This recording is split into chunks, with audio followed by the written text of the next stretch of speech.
From Apple Valley News Now, First Alert Weather with Chief Meteorologist Josh Colbreth. Welcome back to Good Morning Northwest. For Sunday, we have another First Alert Weather Day once again in the Kittitas Valley. Peak wind gust up around 60 to 65 miles per hour, so just like what we saw yesterday. And we'll show you the build up to that. First, here's Futurecast radar for today. We pick up the action at lunchtime.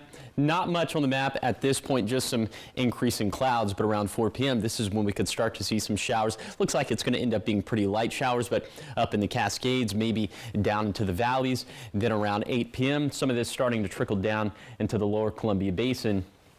And then closer to midnight, this will be impacting the foothills and the Blues. But after that, really, I'll continue to step this throughout the day on Friday. Could have some leftover showers in the foothills or the mountains, but Friday is going to end up being a pretty dry day. Saturday, on the other hand, that's going to be a different story. Showers and thunderstorms looking much more widespread for Saturday. Could have some of that lingering into Sunday, looking pretty dry from Monday through Wednesday. But the Saturday-Sunday storm system going to be an interesting one as the rainfall totals could be decent for the foothills and mountains, maybe upwards of 0.4 inches of rain for the Cascades, up to 0.8 in the Blues, between generally 0.2 to 0.4 for the Blue foothills, but not much doing at all for the valleys or the basin.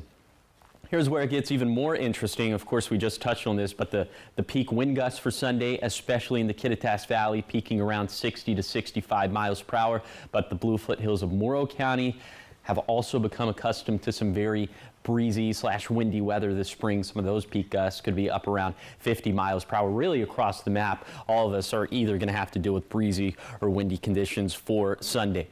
High temperature is going to stay about 5 to 10 degrees below average for this time of the year through Sunday. Then we start to trend more seasonal, a little bit warmer for Monday through Wednesday. Here is the 7-day forecast for the Tri-Cities. Showers likely Saturday, perhaps a leftover shower Sunday, then a very pleasant start to next week.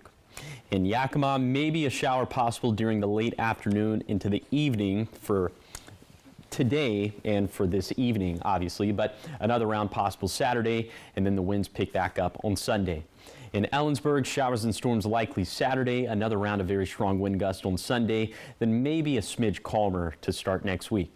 In Hermiston, maybe a sprinkle on Friday, but showers likely for Saturday, then maybe some leftover showers for Sunday. Finally, for Walla Walla, rain could still hang around on Friday, but chances for showers and thunderstorms will be much higher on Saturday.